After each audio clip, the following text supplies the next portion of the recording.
Bueno, esto es un trofozoito de Giardia, con sus 8 flagelos, su simetría bilateral y sus 2 núcleos, esa apariencia de raqueta. Este es el trofozoito, digamos, la forma vegetativa que está en el intestino delgado de los animales que parasitan. Nosotros lo que vamos a encontrar en la materia fecal son los quistes.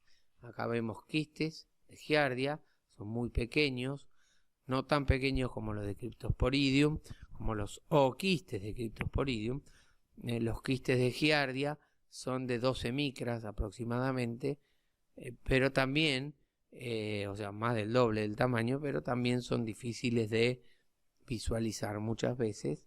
Tienen una pared refringente, se ve parte del citoesqueleto en su interior, pero hay que estar relativamente entrenado para poder verlos. En un análisis de materia fecal de rutina, muchas veces esto pasa desapercibido y especialmente pasa desapercibido si nosotros hacemos lo que en la clínica le llaman el directo de materia fecal, ¿no? O sea, esa pequeña muestra de materia fecal que queda en el termómetro, ponerla entre porte y cubre y observarla, no permite de ninguna manera hacer diagnóstico de Giardia, ¿no? Acá vemos un trofozoito de Giardia en el sedimento, una técnica de sedimentación. Bueno, acá vemos también un trofozoito de Giardia, pero de costado. Recuerden que tienen unos discos adhesivos en la parte ventral que permiten adherirse al epitelio intestinal. Son extracelulares, móviles, pero se adhieren a las microvellosidades intestinales y por lo tanto producen como una barrera para la absorción de alimentos.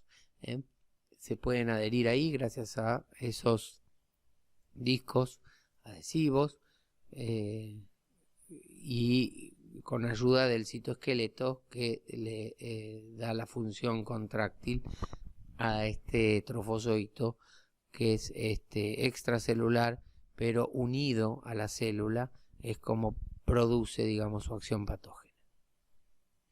Bien, acá tenemos cómo se ven los quistes de Giardia en una flotación con solución azucarada. Los quistes de Giardia en la flotación se colapsan y por lo tanto parecen como si fueran medialunas brillantes, porque están colapsados. Sobre todo el interior del quiste está colapsado, así que es más difícil hacer el diagnóstico en la flotación. Siempre es recomendable recurrir a la sedimentación, donde vemos la morfología típica del quiste. Bueno, todos son ejemplares adultos de Dioctophyma renale, recién extraídos de la cavidad peritoneal, en una cirugía de rutina, una castración. Ustedes saben que estos gusanos adultos pueden ubicarse en la pelvis renal, sobre todo el riñón derecho, pero a veces también se encuentran en la cavidad peritoneal y son una sorpresa para más de un cirujano en determinadas zonas donde estos gusanos tienen o se presentan con relativa frecuencia.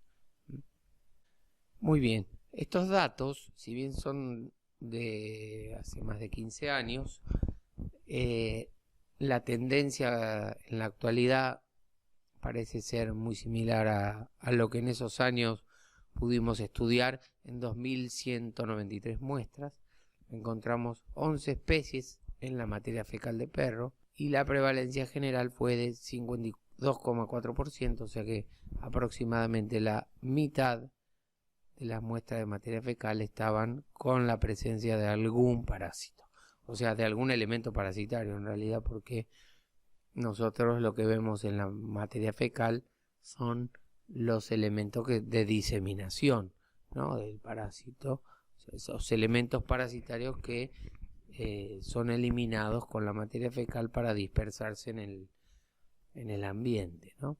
Bueno, en de las 2.193 muestras, aproximadamente la mitad tenía elementos parasitarios, procesadas con técnica de flotación. Encontramos, como les dije, 11 especies, más o menos hubo la misma cantidad de hembras que de machos afectados, o sea, no hubo una diferencia significativa entre perros machos y perros hembra, ni tampoco una diferencia significativa entre perros mestizos versus los perros de raza.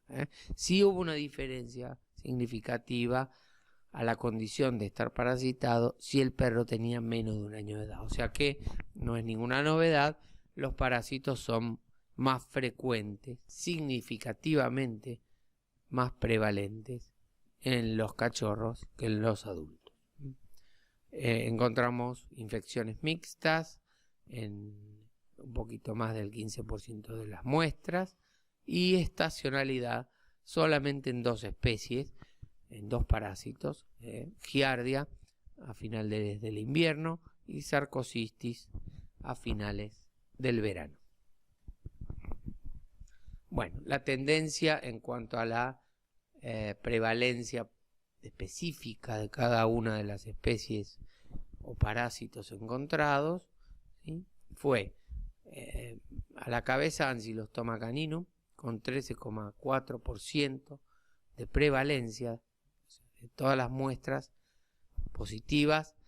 El 13,4% era Ancylostoma caninum, con una curva ascendente en la medida que el perro tenía más edad. O sea que podemos decir que Ancylostoma caninum es, junto con Trichuris vulpis, el parásito o son los parásitos más frecuentes en perros adultos. Fíjense que en el caso de Ancylostoma esto sucede así y es así, o sea que si nosotros hacemos análisis de materia fecal vamos a encontrar huevos de Ancylostoma caninum más frecuentemente en perros adultos. Pero si analizamos la parte clínica de la enfermedad o de la infección, vamos a decir que la enfermedad clínica la vamos a encontrar más frecuentemente en los cachorros. O sea, no es lo mismo un cachorro parasitado con ancylostoma que probablemente tenga diarrea hemorrágica y anemia que un adulto parasitado con Ancylostoma caninum, que lo más probable es que sea asintomático. O sea que una cosa es la condición de estar parasitado y que aparece más frecuentemente en los perros adultos, y otra cosa es la enfermedad parasitaria que aparece con mayor frecuencia en los cachorros, ¿no? Por supuesto, estas cosas no van de la mano, ¿no? O sea, la condición de estar parasitado es más frecuente en adultos y la enfermedad clínica es más frecuente en cachorros. Muy bien. Trichuris vulpis es el parásito por excelencia de los adultos, o sea que no solamente aparece con más frecuencia en los adultos, sino que también la diarrea crónica intermitente, pastosa, de intestino grueso y demás, es más frecuente en perros que tienen más de 6 meses, más de un año de edad. O sea que Trichuris vulpis es a la cabeza el parásito y la parasitosis más frecuente en perros adultos, ¿no? En nuestro caso apareció en el 10% de las muestras, muy parecido a Toxocara canis, pero Toxocara canis tiene una curva invertida, ¿no? O sea, es más frecuente en perros cachorros. Esto no es ninguna novedad tampoco, ya que la transmisión transplacentaria de Toxocara canis hace que casi el 100% de los cachorros nazca parasitado con Toxocara canis. Ya a los 15, entre los 15 y los 20 días de vida tenemos adultos provenientes de la migración traqueal que habían sido traspasados desde la madre a través del útero durante la preñez a partir del día 42 de preñez. Así que Toxocara canis es el nematode más frecuente en perros cachorros.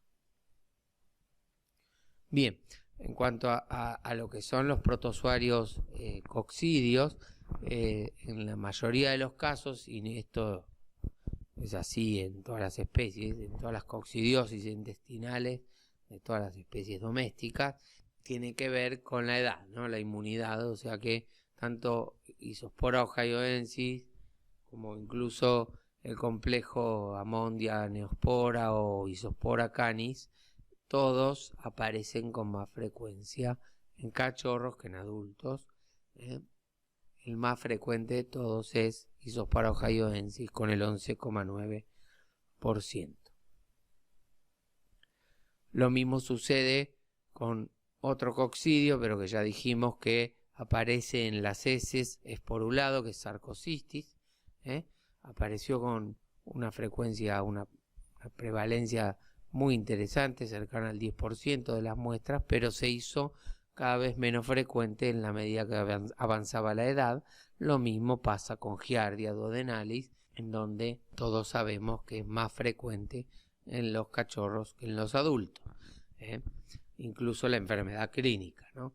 Muy bien.